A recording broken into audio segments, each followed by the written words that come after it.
The Human Security Officer, Part 26. Banshee waltzed down the ramp off her ship. Strictly speaking, the one-person scout vessel wasn't hers, but it might as well have been. Her leisurely attitude quickly disappeared, however, as she noticed the single other occupant of the hangar. She approached him and stiffly broke the silence. "Sir." "Report." Things didn't go as planned, unfortunately. She was there. Ban expected annoyance or frustration, but instead a grin came across his rough features. "I waited as you ordered. Aster made use of what she'd stolen from us and, well, despite your orders, it looked like Arthur tried to fight her. Hand-to-hand, no less." The grin became an open-mouthed smile. "Ha! So, he's dead, I take it. I had to finish him." She dragged him to the center of town after a beating. Seemed about to kill him, but stopped. Ship is a smoldering heap too. Nothing to trace back to us. That's all you have to say? Your pet project just turned all of our frames to scrap heaps and ruined any plans we have for that colony, and all you have to say is The look in his eyes suddenly shifted. Intensity. Scylla. A pit began to form in her stomach as she shrunk. What? You will refer to her as Scylla. A name she earned and something you will respect. Is that understood? Yes, sir. She couldn't hold his gaze any longer. Instead, finding something behind him to focus on. You seem to misunderstand your position, Banshee, so I will remind you. You show promise. You are skilled, and those skills make you very useful. I might even go so far as to say you could earn that name of yours. But as it stands, you gave it to yourself, and you are nowhere near Scylla or myself. I would trade you for her in an instant. Now, Raxia is no great loss. In fact, I'd consider it a net gain. The frames were already going to be replaced. Replaced? I'd secured a source for far more capable combat frames before I even sent Arthur to Raxia. I was unaware. Yes, because I don't need to explain every facet of our operation to you. Something you should already be accustomed to. Yes, sir. I've nothing for you for now, so enjoy some downtime. He picked up a pack, slung it over his shoulder, and headed aboard the light scout ship. To Raxia? Indeed. He didn't stop moving. She'd better be worth it, Banshee muttered to herself under the loud noise of the ship's ramp retracting for takeoff.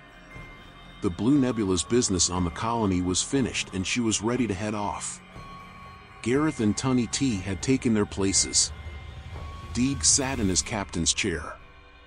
That was the entirety of the bridge crew, save one. The security station was unmanned once again. Deeg fiddled with the recording disc in his paw. He'd watched it, but didn't pay much attention to the actual words. He knew the deal he'd made and knew he had no right to be upset. Yet he couldn't help but lament the loss. Are we ready for takeoff, Gareth?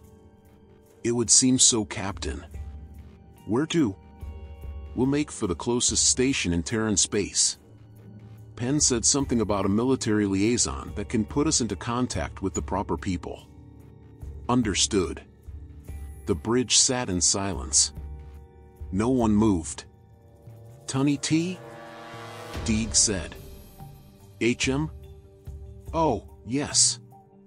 Of course. Plotting our jump route, sir. They began to slowly access the ship's star map. The closest UEG territories lit up and various possible routes presented themselves. It seems as though we have a couple of options. You'll want Lotus Station in the Lakshmi system. It's host to the naval base for that section of the border territories. Penelope said, leaning against the doorway. Pen! Tunny T practically yelled. They wheeled around in their seat to see the familiar large figure now walking onto the bridge. Deeg sprung from his seat and turned. He paused slightly, tempering his perhaps undue excitement.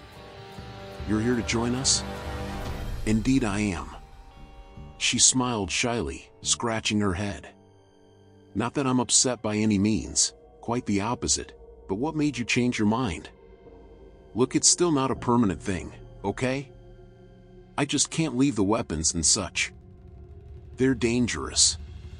It would be irresponsible. And that's not even mentioning how they connect to whatever the hell is going on with these pirates, which isn't my problem, but I suppose I owe Brass a warning of some kind.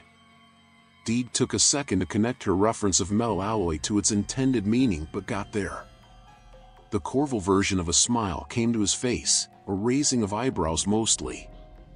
He wasn't going to push her, but he doubted the reasoning. Of course. Well, we're all happy to have you on. Even if it's only for a while longer. All? Even our first mate? Penn looked to Gareth. Well, it would be right for you to join us on a stint through human space, and well, you never left much to be desired when it came to filling your role. I don't believe I ever critiqued your skills. Penn couldn't stifle a full-blown laugh. Careful, Gareth, you're getting dangerously close to a compliment. Gareth's frills began to flutter in embarrassment while he turned back to his station. If he had the ability to blush, his face would be beet red. Finally, he managed to respond. Well, anyway, we'd better get going. I agree. With everyone finally aboard, it's time to set out. Gareth waddled back to his chair while Tunny T plotted the Blue Nebula's first journey to a human system. Penn moved to her station and once again readjusted the display to suit her height. She smiled as the ship's rumbling engines signaled a return to orbit, a departing of Raxia's space, and finally an FTL jump out of system. Penelope remarked on the relatively quiet journey to the Lakshmi system. Especially quiet considering the unusual level of excitement the crew's previous journey had provided. Not a day of the 12-day journey had been interrupted. Excitement is not the word I would use, Penn, Gareth said as the nebula popped into the system and made for Lotus Station. Terror would be far more accurate.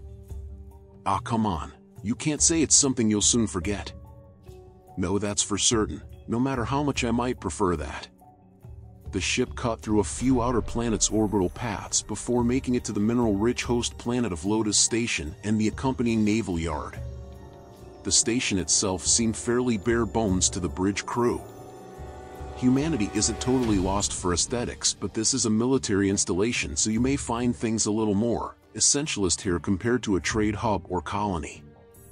The three others on the bridge barely noted Penelope's comment, however, as they were all focused on the array of truly massive vessels laid out before them.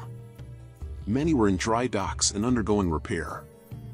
Some were moving from one dock to another. An organized formation moved in closer to the station. As they came closer, it wasn't just the size of the ships that awed the Nebula's crew, but their armament. Even the smallest of them boasted a capacity that might rival an entire Corval defense fleet. We must have arrived during some sort of event, Penn. How many of the UEMC's fleets are here? Some of the ones in dry dock might belong to the 8th Fleet, but I think most of these guys belong to the 6th. Why would the entire fleet be gathered here? Tunny T asked. Penn glanced over at them. The Ashen's scaly skin was a dull yellow. This isn't the whole fleet. At most it's a battle fleet coming in for leave and the system's general defense fleet. As she spoke, Penn directed their attention first to the grouping of ships docking with the station and then the spaced formation of ships moving from point to point. After a short time, it became clear there was a logic to their movements. Just as they were marveling at the sight, a hail came in from Lotus Station. Blue Nebula, this is Lotus. Stand by for scan, complete. We see the cargo you declared. We were set to receive you at the station, but I've been ordered to direct you to the Yosa. Follow this flight path and do not deviate. Lotus out. What's a Yosa? Are we not docking at the station? Tunny T asked. Not anymore. It's a battleship. The Yosa is the Basho's sister ship. The designated flight path led to one of the smaller ships of the battle fleet Penelope had pointed out earlier.